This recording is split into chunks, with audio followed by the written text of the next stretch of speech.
Hey sports fans, Coach Nick here and welcome to BBallBreakdown.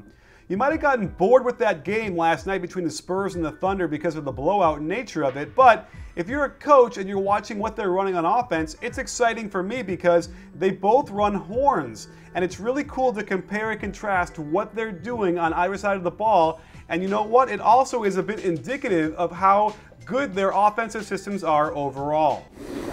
Let's look at the efficiency of this set for both teams overall.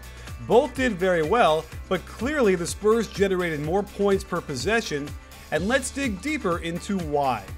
We divided up our analysis into which side the point guard chose to initiate the offense, either right or left. Looking at the right side first, OKC ran it twice as often as the Spurs, but generated less points per possession. Both teams preferred to initiate with the ball screen, and the problem with this can be stagnant offense. 3 of the 5 players barely move at all, and all OKC gets is a pick and pop miss from a long 2.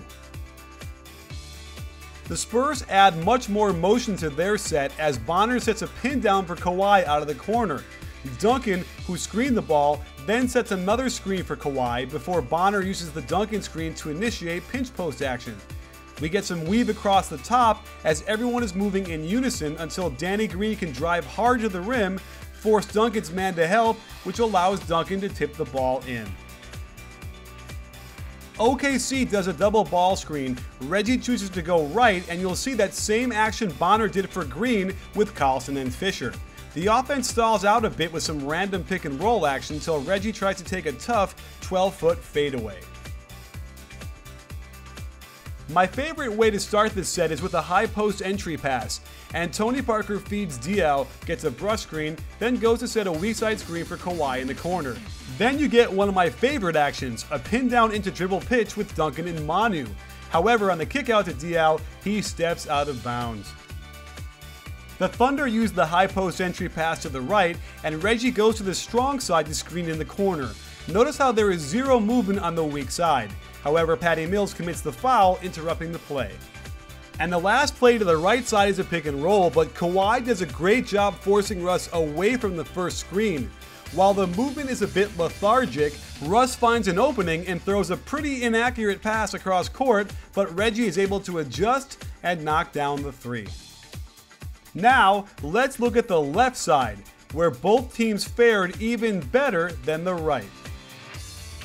The Spurs run the Parker-Bonner screen as a diversion to allow Duncan to come across and flare screen for Bonner, who pops open for a wide open 3 that bounces wide right. The Thunder run similar action, but Perkins cuts low instead of flare screening for Ibaka, who knocks down the pick and pop for a long 2. On a double ball screen, Parker goes left, and instead of flare screening for Diaw, Duncan sets a second screen on the ball. Parker attacks and collapses the defense.